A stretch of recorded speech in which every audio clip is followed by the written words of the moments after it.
നമസ്കാരം, പുതിയ വീഡിയോയിലേക്ക് എല്ലാവർക്കും സ്വാഗതം.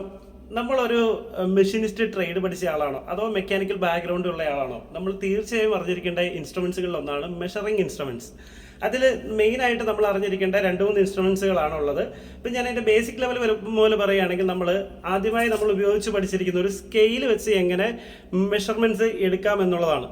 അപ്പം സ്കെയിൽ വെച്ചൊരു മെഷർമെൻറ്റ്സ് എടുക്കുമ്പോൾ ഉള്ളൊരു പ്രോബ്ലം എന്ന് പറയുന്നത്, ഇതിപ്പോൾ നമ്മളൊരു സ്കെയിലാണ് എൻ്റെ ഇരിക്കുന്നത്. ഇത് വെച്ചെടുക്കാൻ പറ്റുന്ന ഏറ്റവും കുറഞ്ഞ അളവ് എന്ന് പറയുന്നത് 1 മില്ലിമീറ്റർ വരെ നമുക്ക് എടുക്കാൻ സാധിക്കും. അതിൽ താഴെയുള്ള അളവുകൾ ഈ സ്കെയിൽ വെച്ചിട്ടാണെങ്കിൽ ഇവിടെ നമുക്ക് ഡയമെൻഷൻ 100 വരെ ഉള്ളതിൻ്റെ 1/2 മില്ലി വരെ നമുക്ക് എടുക്കാൻ സാധിക്കും. എന്നാൽ ഇതിൽ കൂടുതൽ, അതായത് വലിയ ഡയമെൻഷനിലേക്ക് വരുമ്പോൾ അതിൻ്റെ താഴെ വരുന്ന, അതായത് 1 മില്ലിയിൽ താഴെ വരുന്ന ഡയമെൻഷൻസ് നമുക്ക് എടുക്കാൻ സാധിക്കില്ല.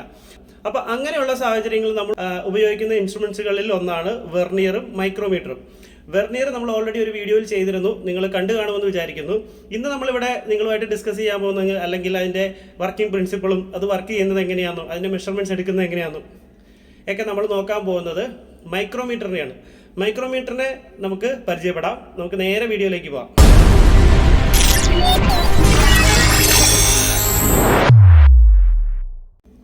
ഇവിടെ ഇപ്പം എൻ്റെ കയ്യിൽ മൈക്രോമീറ്റർ ഉണ്ട്. ഇതാണ് മൈക്രോമീറ്റർ. ഓക്കെ, മൈക്രോമീറ്റർ എന്താണ് എന്ന് ആദ്യം പറയാം. ഒരു വർക്ക് അളക്കാൻ ഉപയോഗിക്കുന്ന ഒരു പ്രിസിഷൻ ഇൻസ്ട്രുമെൻ്റ് ആണ് മൈക്രോമീറ്റർ എന്ന് പറയുന്നത്. ഈ മൈക്രോമീറ്ററിൻ്റെ ആക്യുറസി എന്ന് പറയുന്നത്, അല്ലെങ്കിൽ അതിൻ്റെ ലീസ്റ്റ് കൗണ്ട് എന്ന് പറയുന്നത് 0.01 mm ആണ്. ഓക്കെ, ഇത് നമ്മൾ പറയുന്ന സ്ഥിതിക്ക് നമ്മൾ ഇതിൻ്റെ വർക്കിംഗ് പ്രിൻസിപ്പിൾ എങ്ങനെയാണെന്നും കൂടെ പറയാം. സ്ക്രൂ ആൻഡ് നട്ട് മെക്കാനിസമാണ് ഇത് ഉപയോഗിക്കുന്നത്.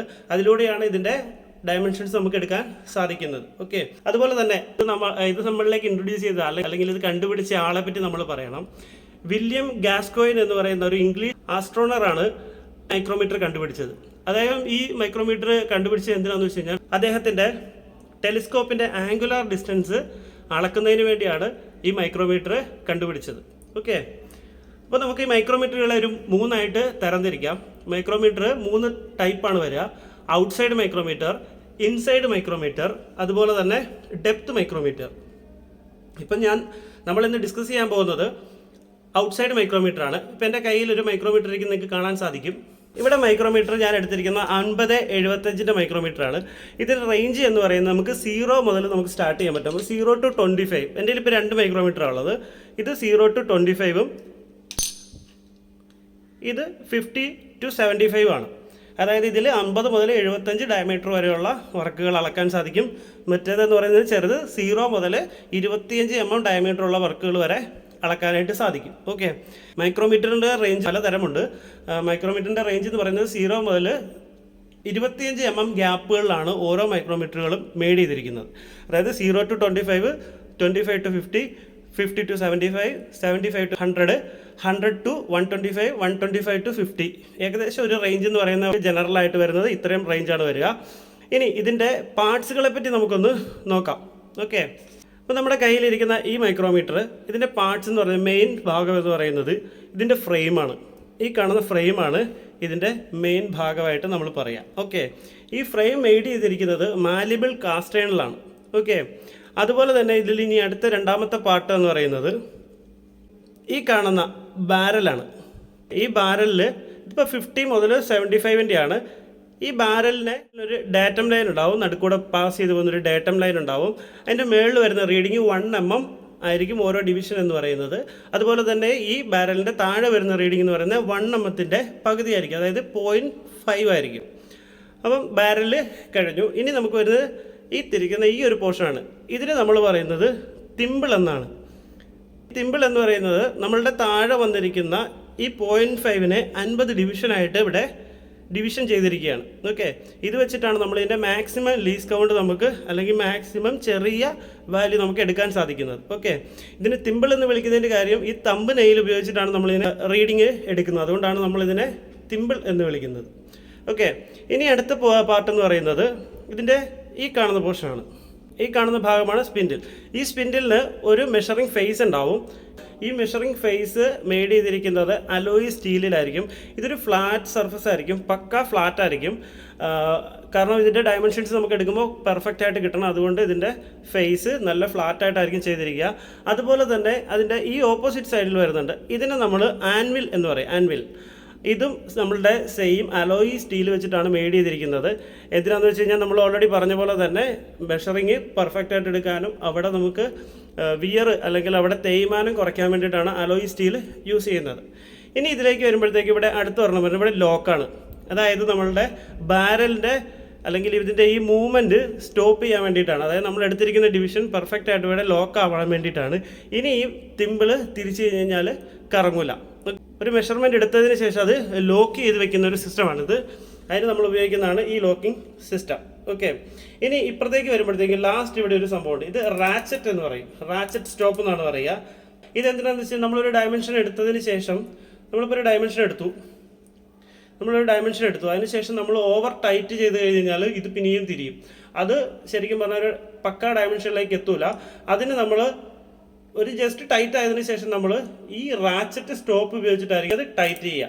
ഓക്കെ, ഇത് ശരിക്കും ടൈറ്റ് ആയതിനു ശേഷം ഇത് തെന്നി കൊടുക്കും. അപ്പോൾ നമുക്ക് ഓവറായിട്ട് ഇതിൽ ലോഡ് വരില്ല, ഇഷ്യൂസ് ഒന്നും ഉണ്ടാവില്ല. ഓക്കെ, അതിനാണ് ഈ ലാസ്റ്റത്തെ ഈ പിന്ന് പോലുള്ള റാച്ചറ്റ് സ്റ്റോപ്പ് നമ്മൾ യൂസ് ചെയ്യുന്നത്. ഇനി ഇതിൻ്റെ റീഡിങ് എങ്ങനെയാണ് എടുക്കുന്നത് എന്നുള്ളതാണ് നമ്മൾ ഇനി നോക്കാൻ പോകുന്നത്. ഇവിടെ നിങ്ങൾക്ക് 2 തരത്തിലുള്ള റീഡിംഗ് ആണ് കാണാൻ സാധിക്കുക. ഓക്കെ, ഞാനിപ്പോൾ ഇവിടെ ഒരു റീഡിങ് സെറ്റ് ചെയ്തിട്ടുണ്ട്. ഈ ഒരു റീഡിങ് നമുക്ക് നോക്കി എങ്ങനെ എടുക്കാം എന്നുള്ളത് നോക്കാം. ഇപ്പോൾ നമ്മൾ ഈ ബാരലിൻ്റെ റീഡിംഗ് ആയിരിക്കും നമ്മൾ ആദ്യം ചെക്ക് ചെയ്യേണ്ടത്. ബാരൽ റീഡിങ്ങിൽ ഇപ്പോൾ 50 മുതൽ 55 വരെയുള്ള റീഡിങ്ങുകൾ നമുക്ക് ശരിക്കായിട്ട് കാണാൻ സാധിക്കും. അത് കഴിഞ്ഞ് വരുന്ന ഓരോ ഡിവിഷനും നമുക്ക് 1 mm ആണ് നമുക്കറിയാം. 55 കഴിഞ്ഞ് 3 ഡിവിഷൻസ് ആണ് ഇപ്പോൾ നിലവിൽ ഇവിടെ കാണാൻ പറ്റുക.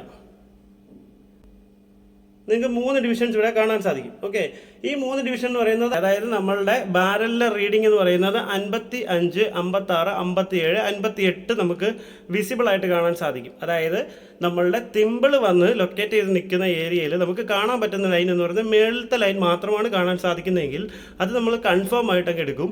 55ഉം ആ 3 ലൈനും കൂടെ കൂട്ടി 58 നമുക്ക് കിട്ടി. ഓക്കെ, ഇപ്പോൾ 58 mm എന്നുള്ളത് നമ്മൾ നോട്ട് ചെയ്ത് വെക്കുക. ഇനി നമ്മൾ നോക്കേണ്ട റീഡിംഗ് എന്ന് പറയുന്നത് നമ്മളുടെ തിമ്പിളിലെ റീഡിംഗ് ആണ് നോക്കുന്നത്. തിമ്പിൾ റീഡിങ്ങിൽ 30 മുതൽ 35 ഇടയിലാണ് നമ്മളുടെ ഈ ബാരൽ വന്നിരിക്കുന്നത്, അല്ലെങ്കിൽ തിമ്പിൾ റീഡിംഗ് വന്നിരിക്കുന്നത് ആണല്ലോ. അപ്പോൾ നമുക്കിവിടെ തിമ്പിൾ റീഡിങ്ങിൻ്റെ ലൈനും ഡേറ്റം ലൈനുമായിട്ട് ഏതാണോ കോയിൻസൈഡ് ചെയ്തേക്കണേന്ന് നമ്മൾ നോക്കും. അതിൽ ഏറ്റവും അടുത്ത് നിൽക്കുന്ന ഏത് ലൈനാണോ ആ ലൈനിൽ നമ്മൾ ചൂസ് ചെയ്യും. ഓക്കെ, ഇപ്പോൾ 30, 31, 32ാമത്തെ ലൈനും 33ാമത്തെ ലൈനും ഉണ്ട് ഏകദേശം. ഓക്കെ, ഇപ്പം നിങ്ങൾക്ക് ഇവിടെ കാണാൻ സാധിക്കും 32ാമത്തെ ലൈനും 33ാമത്തെ ലൈനും ഉണ്ട്. ഡേറ്റം ലൈനിനോട് ഏറ്റവും അടുത്ത് നിൽക്കുന്നത് 32ാമത്തെ ലൈൻ ആയതുകൊണ്ട് ഞാൻ അതിനെ 32 തന്നെ അല്ലെങ്കിൽ 0.32 ആയിട്ട് കൺസിഡർ ചെയ്യുകയാണ്. അപ്പോൾ നമുക്കിപ്പോൾ ഇപ്പോഴത്തെ റീഡിങ് നോക്കുകയാണെങ്കിൽ 58.32 ആയിരിക്കും. നമുക്ക് 3 എടുക്കാൻ പറ്റാത്തതിൻ്റെ കാര്യം ഏറ്റവും അടുത്ത് നിൽക്കുന്നത് 3.2 എന്ന് പറയുന്ന ലൈൻ ആയതുകൊണ്ട് നമ്മൾ മാക്സിമം അടുത്ത് നിൽക്കുന്ന ലൈൻ നമ്മൾ ചൂസ് ചെയ്യും. ഇപ്പോൾ 3.2 കിട്ടി. ഓക്കെ, നമ്മൾക്ക് ആദ്യത്തെ റീഡിംഗ് എടുക്കാൻ എല്ലാവർക്കും തന്നെ ഈസി ആണെന്നാണ് എനിക്ക് തോന്നുന്നത്. രണ്ടാമത്തെ കേസിൽ വരുമ്പോഴത്തേക്കും നമ്മളിപ്പം താഴത്തെ ലൈനും കൂടെ നമ്മൾ കാണുന്ന രീതിയിലാണ് നമ്മൾ സെറ്റ് ചെയ്യാൻ പോണത്. ഓക്കെ, നമ്മളിപ്പോൾ ഈ ഒരു കേസിൽ നോക്കാം. നമുക്കിവിടെ 58, അതായത് നമ്മൾ ഓൾറെഡി മേളത്തെ ലൈൻ മാത്രം കണ്ടുകൊണ്ടിരുന്നതാണ് നമ്മൾ ആദ്യം നോക്കിയത്. ഇപ്പോൾ നമുക്ക് ഈ ഒരു റീഡിങ്ങിൽ നമുക്ക് താഴത്തെ ലൈനും കാണാൻ സാധിക്കുന്നുണ്ട്. അപ്പോൾ താഴത്തെ ലൈൻ്റെ റീഡിങ് എങ്ങനെ നമ്മൾ എടുക്കും എന്നുള്ളതാണ് നമ്മൾ ഇനി നോക്കാൻ പോകുന്നത്. നമ്മളിവിടെ 58 എന്നുള്ളത് നമുക്ക് കൺഫേം ആണ്. ഓക്കെ, അത് എല്ലാവർക്കും മനസ്സിലായെന്ന് വിചാരിക്കുന്നു. 58 അത് കഴിഞ്ഞ് വരുന്ന താഴത്തത് 0.5 ഡിവിഷൻസ് ആണ് ഓരോന്നും വരിക. അപ്പോൾ നമ്മൾ അതിലെടുക്കേണ്ടത് അവിടെ എത്ര ഡിവിഷൻസ് ആദ്യം മുതലുണ്ടോ അത് നമ്മൾ കൺസിഡർ ചെയ്യേണ്ട.